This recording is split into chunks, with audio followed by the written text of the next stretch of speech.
Olá e bem-vindos. Hoje vamos mergulhar num texto que nos atira bem para o meio de uma das maiores questões de todas: a origem do universo. A nossa fonte é um excerto que se chama O Impossível de Medir e a ideia central é, no mínimo, vertiginosa. Propõe que o Big Bang não foi um evento no tempo, mas sim o próprio colapso do tempo como o conhecemos. Que a origem é, por natureza, impossível de medir.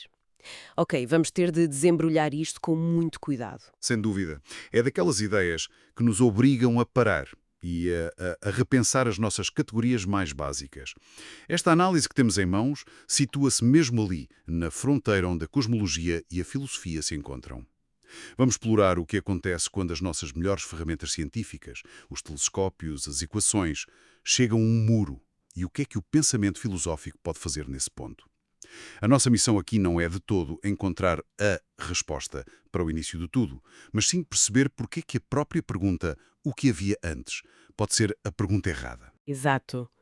E o argumento começa de uma forma bastante radical. A imagem que todos temos do Big Bang é de uma explosão gigante. Mas a nossa fonte diz que não, que devemos pensá-lo antes como o limite onde toda a medida se torna inaplicável. Isto muda completamente as regras do jogo. Não estamos a falar de um momento que aconteceu numa linha temporal, mas de um ponto onde a própria ideia de tempo se desfaz. É uma distinção fundamental. A física moderna fez um trabalho incrível a rebobinar a fita do universo. Temos provas muito sólidas, como a radiação cósmica de fundo. Que é quase como o eco térmico, não é? Exatamente. Desse estado inicial. Exatamente. E o facto de as galáxias se estarem a afastar umas das outras. Tudo aponta para um estado primordial de densidade e temperatura bem inimagináveis. Certo. A ciência leva-nos até à porta desse momento.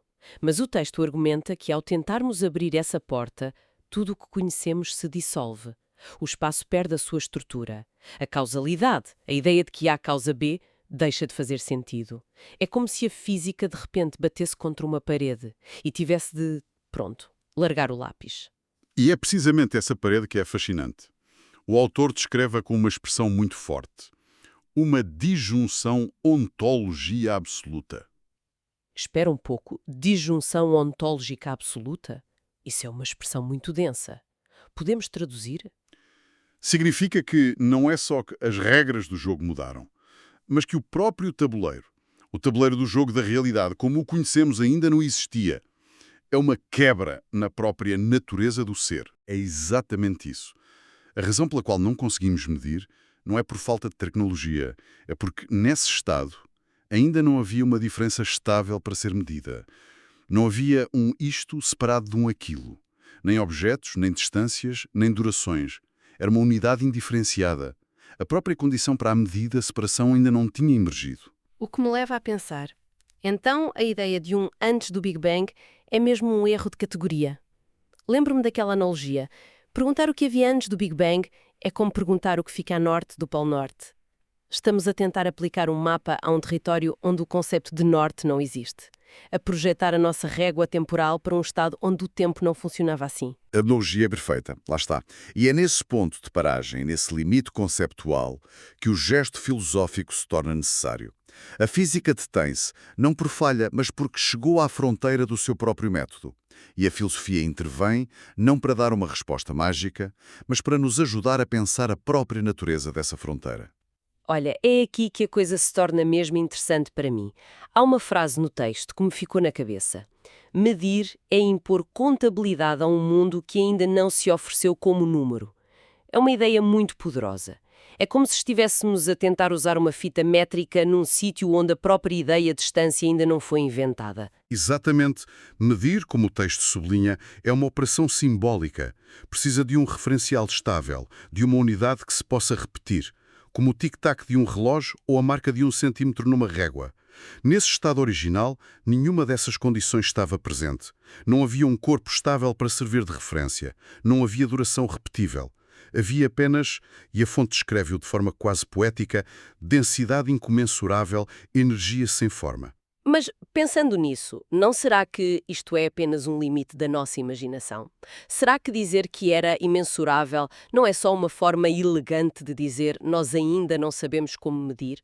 Poderíamos, no futuro, desenvolver uma matemática ou uma física que consiga dar conta desse estado? Essa é a objeção lógica e é importante. Mas o argumento aqui é mais profundo. Não se trata de uma incapacidade nossa, mas de uma característica do próprio Estado. É aqui que a analogia dos cartógrafos antigos me parece útil. Quando não sabiam o que havia numa parte do mapa, não a deixavam em branco. Desenhavam monstros marinhos e escreviam: aqui há dragões. Era a forma deles de dar nome ao desconhecido, de o simbolizar. O que a nossa fonte sugere é que qualquer medição que tentemos fazer da origem é a nossa versão de aqui há dragões. É uma projeção simbólica tardia. Somos nós hoje a tentar impor as nossas regras a um jogo que ainda não tinha regras. Portanto, é menos uma questão de encontrar a ferramenta certa e mais uma questão de reconhecer que estávamos num domínio onde o conceito de ferramenta nem se aplicava. Estamos a tentar domesticar um excesso, a traduzir algo que, pela sua natureza, era anterior a qualquer linguagem. E isso não invalida a ciência, apenas clarifica os seus limites. Exatamente.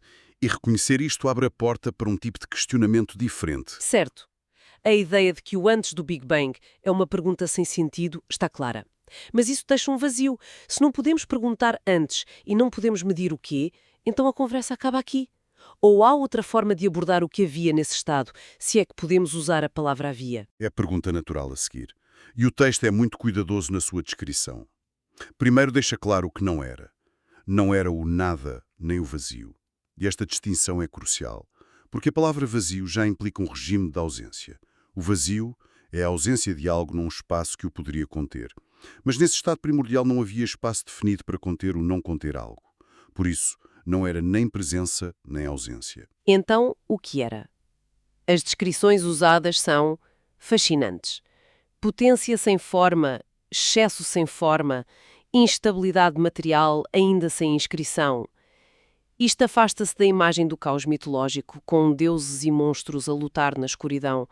Parece descrever algo muito mais fundamental. Um estado material, mas anterior a qualquer tipo de ordem ou desordem que consigamos conceber. Isto leva a uma ideia filosófica muito importante. O real não precisa de ser mensurável ou ordenado para existir. A nossa capacidade de medir não é a condição para que as coisas existam, é a condição para que o nosso conhecimento sobre elas exista. E o mais surpreendente é que a física de ponta parece estar a chegar a conclusões muito semelhantes. Sim, a fonte menciona isso, que alguns modelos de gravidade quântica descrevem este limiar de forma muito parecida. Como é que isso funciona? Bem, a razão pela qual os físicos chegam a estas ideias estranhas é porque as suas próprias ferramentas, as equações da relatividade geral de Einstein, que descrevem a gravidade e o espaço-tempo de forma brilhante, simplesmente deixam de funcionar nesse ponto extremo. Dão resultados infinitos, o que para um físico é um sinal de par, o modelo já não se aplica aqui. Por isso, teorias como a gravidade quântica de laços tentam descrever esse estado limite e a linguagem que usam como flutuação não métrica soa quase filosófica. Flutuação não métrica. O que é que isso quer dizer na prática? Significa que o próprio tecido da realidade perde as suas coordenadas. A ideia de geometria, de distância, de um aqui e um ali, dissolve-se. É um mapa sem mapa. O que resta é apenas o que a nossa fonte chama de tensão. Uma pura potencialidade dinâmica, ainda sem forma. E essa ideia, de repente, faz-me sentir pequena. A noção de que todas as nossas regras, toda a nossa ciência é uma espécie de camada fina de tinta por cima de algo tão fundamentalmente selvagem e sem forma, é uma ideia ao mesmo tempo assustadora e incrivelmente bela. Portanto, a conclusão é que havia um real que não podia ser visto, medido ou narrado porque era anterior a qualquer gramática da forma. Exato. Era real, mas não era factual no sentido em que entendemos um facto hoje. Era talvez a condição de possibilidade para todos os factos futuros virem a existir. Ok, então estabelecemos que este estado inicial não era nada, mas sim uma espécie de potencial puro, imensurável. Isso é vertiginoso. Mas se a ciência não o pode medir e a nossa linguagem comum falha, ficamos de mãos a abanar. O que é que fazemos com isto? É aqui que o texto propõe uma mudança de tarefa, certo? Deixa de ser sobre descobrir e passa a ser sobre outra coisa. Precisamente.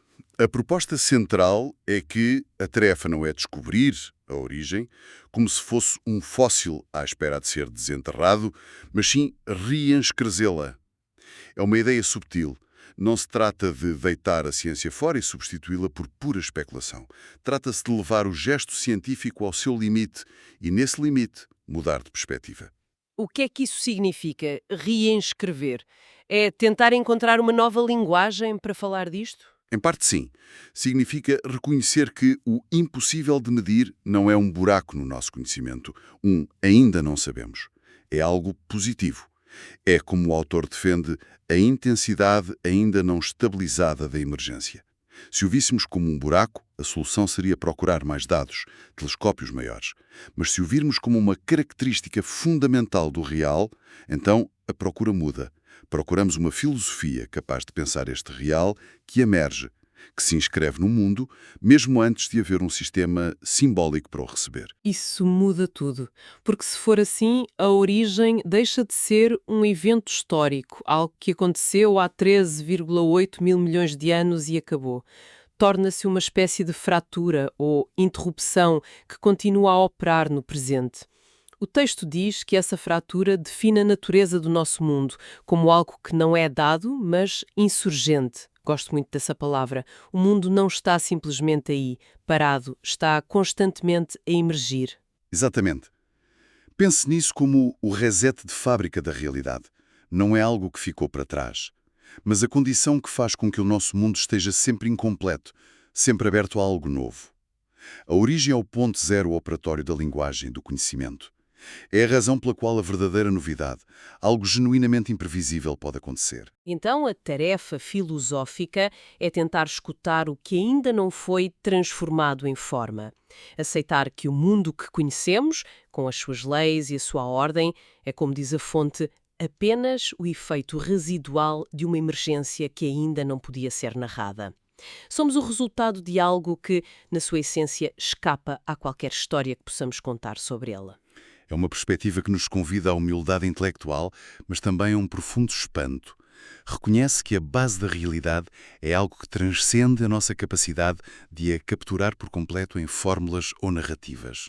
Então, para juntar as peças todas, partimos de uma pergunta sobre o início do universo e chegamos a uma reflexão muito mais profunda sobre os limites do nosso conhecimento e da própria realidade. A grande ideia é reter que a origem talvez não seja um problema histórico que um dia vamos resolver, mas sim uma condição fundamental, sempre presente, da nossa realidade. A principal conclusão é essa mudança de perspectiva. Deixamos de procurar uma resposta definitiva e passamos a dialogar com uma pergunta permanente. O facto de a origem ser impossível de medir não é uma falha nossa, mas uma característica essencial do real. É uma afirmação positiva. O mundo emerge precisamente desse ponto que escapa à nossa contabilidade. E essa emergência, essa insurgência do mundo não aconteceu apenas uma vez? Se a lógica é essa, ela continua a operar. O novo continua a emergir do imensurável, seja na biologia, na arte, na história. Sem dúvida. Se a origem é esta disjunção ontológica absoluta, então o universo não é um sistema fechado e perfeitamente previsível, como um relógio. É um sistema que carrega em si a memória dessa fratura inicial, dessa instabilidade fundamental que permite que o inesperado aconteça. Marcante, que parece resumir tudo isto de forma poética e precisa. O impossível de medir é o solo onde o real ainda não consentiu forma, mas já exige inscrição. É uma conclusão poderosa. Sugere que o real tem uma força própria, uma pressão para se manifestar, para se inscrever no mundo, mesmo antes de qualquer sistema simbólico estar pronto para o receber. É a matéria a exigir sentido. O que nos deixa com uma última reflexão para levar connosco. Se a origem do universo é este ponto imensurável de onde tudo emerge, onde mais, na nossa vida, na arte ou noutras áreas do conhecimento, encontramos estes solos férteis do impossível, estes limites onde as velhas medidas falham, mas a partir dos quais o novo se inscreve na realidade?